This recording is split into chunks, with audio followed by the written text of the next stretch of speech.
হাই friend, good afternoon. পুনৰ আকৌ blog এটালৈ আপোনালোকক স্বাগতম জনাইছোঁ।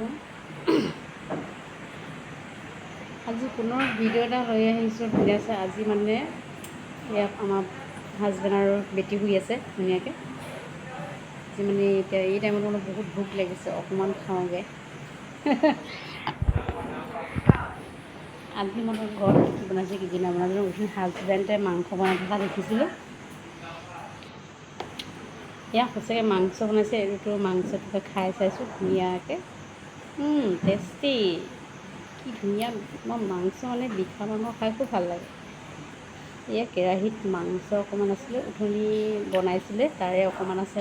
দুপৰীয়া এসাঁজ খাম বুলি ভাবিলোঁ, অলপ বাৰী ল'লোঁ। ধুনীয়া আছে, টিফিনতে খাম মানে। দুপৰীয়া সাঁজটো টিফিনত খাই খুব ভাল লাগে মানে। এয়া জলকীয়া, নিমখ অলপ ল'লোঁ, খাই অলৰেডি শেষে কৰিলোঁ আৰু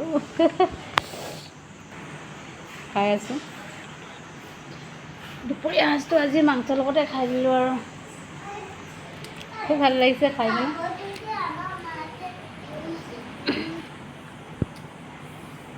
খুব টেষ্টি লাগিছে। এতিয়া সঁচাকৈ বহুত দিনৰ মই মাংস খোৱা নিচিনা লাগিছে, একদম ভাল লাগিছে খুব। আমাৰ হাজবেণ্ডে বনাই খুব ভাল লাগে, বনাবলৈ খুব ধুনীয়াকৈ জানে মোৰ হাজবেণ্ডে। সেয়া খাইছোঁ আৰু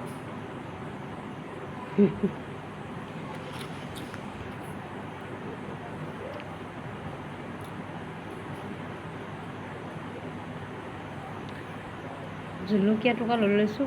ভাতৰ লগত ভোট জলকীয়া টুকুৰা যদি থাকে, এনেই ভাতৰ গালটো মানে এনেই টেষ্টি হৈ পৰে ন। ইমানেই টেষ্টি হৈ পৰে নহয়, আৰু মানে ক'বই নোৱাৰোঁ আৰু। মাংসৰ লগত যদি ভোট জলকীয়া টুকুৰা চুবোৱা হয়, কেনেকুৱা ভাল লাগে বাৰু। আকৌ পোৱাইছে এতিয়া অলৰেডি ফিনিছ কৰি পেলালোঁ। খুব ভাল লাগিলে খাই কিনে। বাই বাই, ভিডিঅ'টো ইমানতে সামৰিছোঁ। বাই বাই, পুনৰ কাইলৈ লগ পাম দেই। Bye bye.